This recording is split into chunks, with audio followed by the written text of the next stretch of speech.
Power voice, నేను journalist నవత.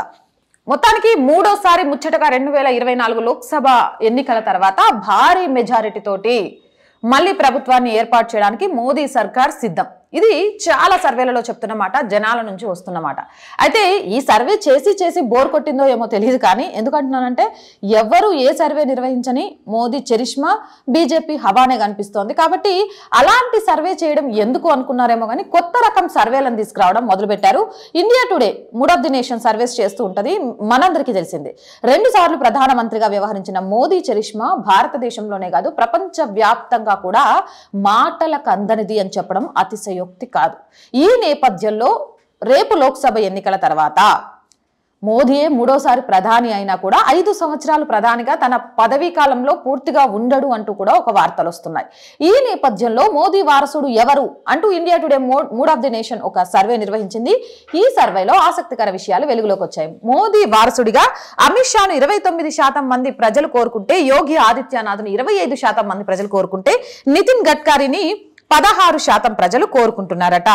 ఇక ప్రధానమంత్రి నరేంద్ర మోదీకి వారసుడిగా నెక్స్ట్ ప్రధానిగా ఎవరు కొనసాగాలి అనే దానికి సంబంధించి ప్రస్తుతం కేంద్ర మంత్రిగా వ్యవహరిస్తున్న అమిత్ షాకు 29% ఓట్ షేరింగ్ లభిస్తే, ఉత్తరప్రదేశ్కి 2 సార్లు సీఎంగా వ్యవహరించిన యోగి ఆదిత్యనాథ్కి 25% వస్తే, కేంద్ర రవాణా శాఖ మంత్రిగా పనిచేస్తున్న నితిన్ గడ్కరీకి 16% వచ్చాయట.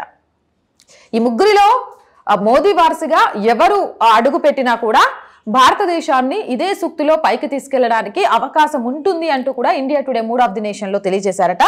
ఈ సర్వే ఏ టైంల మధ్యలో చేశారు అంటే డిసెంబర్ 15, 2023 నుంచి జనవరి 28, 2024 మధ్య కాలంలో ఈ సర్వేను నిర్వహించారట. అయితే అత్యంత ఇమేజ్ పొందిన ప్రధాని నరేంద్ర మోదీ అని చెప్పడంలో ఎలాంటి సందేహం లేదు. అమిత్ షాకి సంబంధించి 29% ఓట్ పర్సెంటేజ్ రావడానికి కారణాలు ఏంటి అని అన్వేషిస్తే, మోదీ వ్యూహాలు గెలుపుల వెనక ఖచ్చితంగా అమిత్ షా చాకచక్యం కూడా ఉంటారు. అందుకే కలియుగ ఇప్పుడు ప్రస్తుత చాణక్యుడు అని కూడా అమిత్ షాకు పేరుంది. చాణక్య నీతిని కానీ, చాణక్యుడిగా వలలు వేయడం కానీ, చాణక్యుడిగా ప్రశ్నలు ఛేదించడంలో కానీ మోదీకి అత్యంత సన్నిహితుడిగా ఉంటూ ప్రతి గెలుపులో, ప్రతి విజయంలో, ప్రతి వ్యూహంలో కూడా షా ఉన్నాడు. కాబట్టి ఆయన గురించి పూర్తిగా తెలిసిన వ్యక్తి కాబట్టి ఆయనలాగే భారతదేశాన్ని ముందుకు తీసుకెళ్ళడానికి షా అయితే చాలా బాగుంటుంది అనేది ఒకరి అభిప్రాయంగా, 29% జనం అభిప్రాయంగా తెలుస్తోంది. మరి యోగి ఆదిత్యనాథ్కి 25% రావడానికి కారణం ఏంటి అంటే, రెండోసారి ఉత్తరప్రదేశ్ సీఎంగా పదవీ బాధ్యతలు చేపట్టిన తర్వాత అనతి కాలంలోనే ప్రజల మన్ననలు పొంది బుల్డోజర్ బాబాగా పేరు తెచ్చుకున్నారు. హిందుత్వాన్ని పక్కా నమ్మే సీఎం, హిందుత్వ ఎజెండాగానే పనిచేసే సీఎం. ఎవరైనా సరే హిందుత్వానికి వ్యతిరేకంగా మాట్లాడితే బుల్డోజర్ బాబాగా మారిపోతాడు. అందులో ఏమాత్రం సందేహం లేదు, భయపడటం లేదు. కానీ వీటన్నిటిని కూడా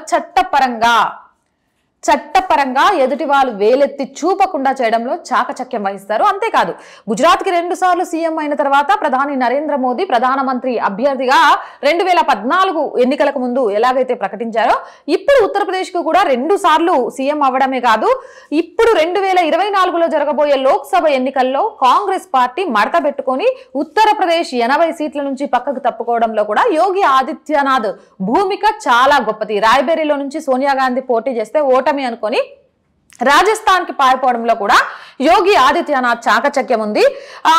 ఆ మాత్రం దేశంలో అల్లర్ల మూకను కంట్రోల్ చెయ్యాలి అని అంటే ఒక గట్టి లీడరే ఉండాలి. బీజేపీ నుంచి చూస్తున్నాం, అమ్మో ఈయన పోతే ఎలా అనుకున్న ప్రతిసారి కూడా అంతకంటే పవర్ఫుల్ లీడర్స్ వస్తూ ఉన్నారు. అదే నేపథ్యంలో మోదీ తర్వాత యోగి వస్తే కూడా ఆ పవర్ఫుల్ కనబడుతుంది అనేది 25% ప్రజలు నమ్ముతున్నారంట. అంటే 29 అమిత్ షాకి వస్తే 25% యోగి ఆదిత్యనాథ్కి వచ్చింది. ఒక 4% షేరింగ్ లో వీరిద్దరి వారసత్వాన్ని ప్రజలు కోరుకుంటే, నితిన్ గడ్కరీ కేంద్ర రవాణా శాఖ మంత్రిగా పనిచేస్తున్నారు. ఈయనకున్నది అతి గొప్ప విషయం ఏంటంటే, సమస్య ఎలాంటిదైనా సరే పరిష్కరించడంతో పాటు ప్రతిపక్షాల ప్రశంసలు కూడా పొందగలిగే ఒక గొప్ప నేత. ఒక సమస్య వచ్చింది అంటే ఆ సమస్యను పరిష్కరించడంలో నితిన్ గడ్కరీ చూపించే చాకచక్యం కానీ, అక్కడున్న విమర్శకులు కూడా, ప్రతిపక్షాలు కూడా ఆయన్ని సమర్థిస్తాయి. ఆయన చేసిన తర్వాత ఆ సమస్య పరిష్కారాన్ని మాట్లాడడానికి ఏమి ఉండదు. ఎదుటి వాళ్ళకు క్వశ్చన్ చేయడానికి క్వశ్చన్ కూడా ఉండదు, అలా చేస్తారు. అంతేకాదు 2014 ఎన్నికల సమయం నుంచి కూడా ఇప్పటి వరకు కూడా బీజేపీకి గ్రాఫ్ పెరగడంలో నితిన్ గడ్కరీ కూడా తనదైన వంతు బాధ్యతను పోషించారు, ప్రతిపక్ష నేతలతో కూడా మెప్పు పొందారు. కాబట్టి ఇలాంటి ఆయన కూడా మోదీ వారసుడిగా ఉండడానికి అర్హత ఉంది అంటూ 16% మంది ఓట్లేశారట. మొత్తానికి India today mood of the nation survey report అయితే చూశారు కదా. మరి మీరేమనుకుంటున్నారు? మోదీకి వారసుడిగా రాజకీయ ఎంట్రీతో అంటే ఆల్రెడీ రాజకీయాల్లో ప్రాబల్యం ఉన్న వాళ్ళే ప్రధానమంత్రిగా ఎవరైతే ఉంటే బాగుంటుంది అనుకుంటున్నారు? యోగి, అమిత్ షా, నితిన్ గడ్కరీ ఈ ముగ్గురిట్లో ఎవరు నెక్స్ట్ ప్రధాని అయితే మోదీలాగే దేశంలో అల్లర్లను కంట్రోల్ చేయగలరు అనుకుంటున్నారా? అయినా నెక్స్ట్ 5 years మోదీనే కొనసాగాలి అనుకుంటున్నారా? లేదా ఆయన స్థానంలో బీజేపీ ఇంకొక వ్యక్తిని తీసుకొచ్చే అవకాశం ఉంటుంది అనుకుంటున్నారా అనేది కింద కామెంట్ సెక్షన్లో తెలియజేయండి. ఇలాంటి మోర్ వీడియోస్ కోసం మన ఛానల్ని వెంటనే సబ్స్క్రైబ్ చేసుకోండి. ఈ వీడియో నచ్చిందా? లైక్ చేయండి, షేర్ చేయండి.